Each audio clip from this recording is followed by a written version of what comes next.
खोट्या नाट्या आरोपांचा सिलसिला चालू ठेवला तर विनोदी पक्ष म्हणून लोक बोलू लागतील. विरोधी पक्ष नाही, विनोदी पक्ष म्हणून बोलतील लोक.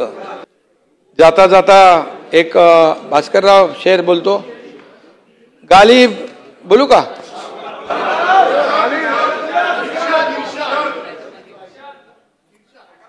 इर्शाद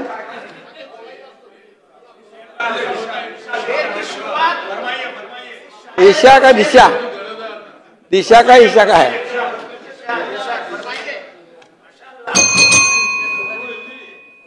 गालिब ता उम्र ये भूल करता रहा, गालिब ता उम्र ये भूल करता रहा, धूल चेहरे पर थी आईना साफ करता रहा. आणि इथं तुमच्या डोळ्यामध्ये धूळ आहे आणि म्हणून धूळ साफ करा डोळ्यावरची. स्वतःची फसवणूक करून घेऊ नका. बसाल का? ऐकायचं नाहीये का? ऐकायचं नाहीये का? अध्यक्ष महोदय, मंत्री महोदयांनी एवढं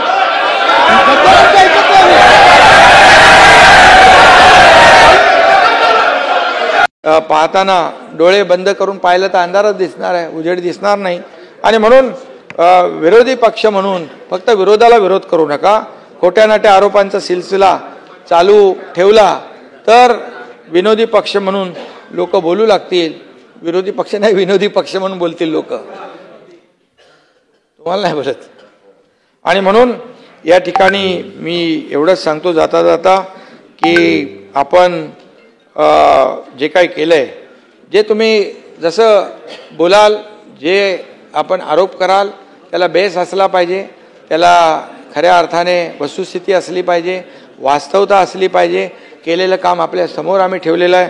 आणि म्हणून मी विरोधी पक्षाला एवढंच सांगेन की हे सभागृह जे आहे आणि अध्यक्ष नेहमी सगळ्यांना संधी देतात, किती प्रश्न, किती लक्षवेध्या, किती चर्चा यामध्ये करण्याची संधी देतात आणि त्या संधीचा आपण लाभ घेतला पाहिजे. फक्त आपण स्टंट करून आणि आरोप करून या ठिकाणी लोकांचे प्रश्न सुटणार नाहीत आणि लोकांना न्याय मिळणार नाही. मग तर जाता जाता मी एवढंच सांगतो, एक नागपूरचे पण आहे ना, नागपूर डबल डेकर केली ना, हो डबल डेकर केली नागपूर. आणि म्हणून या ठिकाणी मी जाता जाता एक भास्करराव शेर बोलतो, गालिब बोलू का?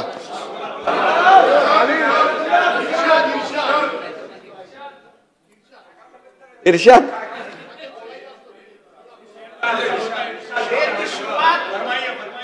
ईशा का दिशा, दिशा का ईशा का है?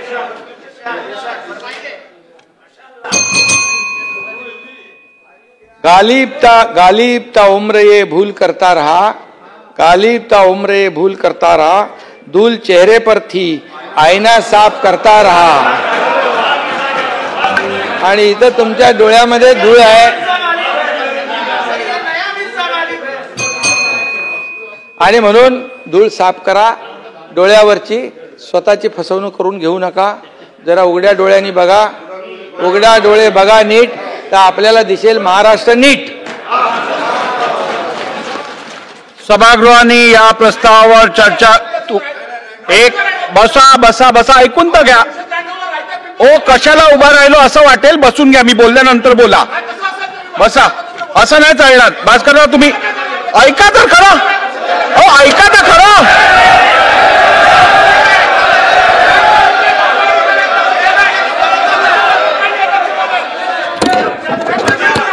बसाल का? ऐकायचं नाहीये का? ऐकायचं नाहीये का?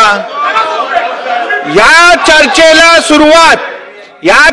सुरुवात आणि चर्चा सादर केलेली आदित्य ठाकरेंनी. ते असतील तर त्यांना राईट टू रिप्लाय मी देईन. नियमाच्या बाहेर जाऊन मी राईट टू रिप्लाय देणार नाही.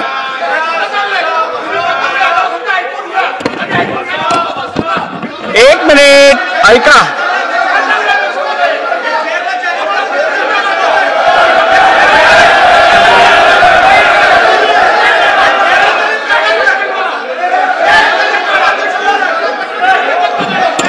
असं नाही चालणार. भास्करराव ठीक आहे, 1 मिनिट.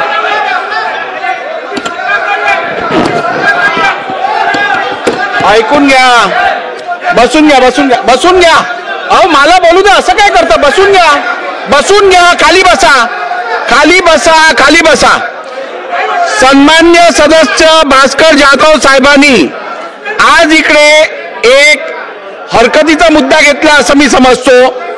मला नियमानुसार बसून घ्या, असं नाही चाललं. मी बोलतोय ना, अहो मी बोलतोय, बसून घ्या. मला नियमाप्रमाणे भास्कर जाधव साहेबांनी दाखवून देऊ दे की नियम बाह्य काम कसं होतंय. राईट टू रिप्लाय जो व्यक्ती चर्चा सादर करतो त्याला राईट टू रिप्लाय असतो. जर का त्या सदस्यांनी सभागृहात उपस्थित राहायचं ठरवलं नसेल तर मी त्याला राईट टू रिप्लाय देऊ शकत नाही. बोला बोला बोला.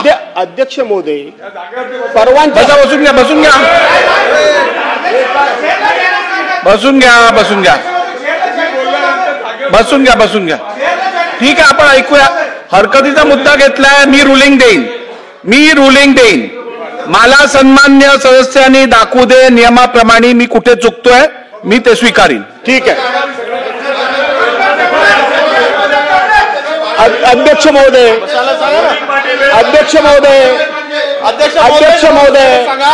आपण हे सांगितलं की 293च्या प्रस्तावावर ज्या सन्मान्य सदस्यांनी चर्चा उपस्थित केली ते जागेवर असतील तर आपण राईट ऑफ रिप्लाय त्यांना द्यायला परवानगी देतो. ठीक आहे, आपला रूल मला मान्य.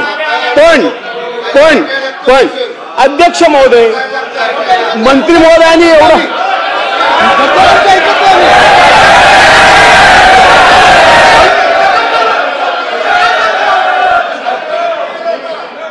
ठीक आहे, चला बसून घ्या, बसून घ्या.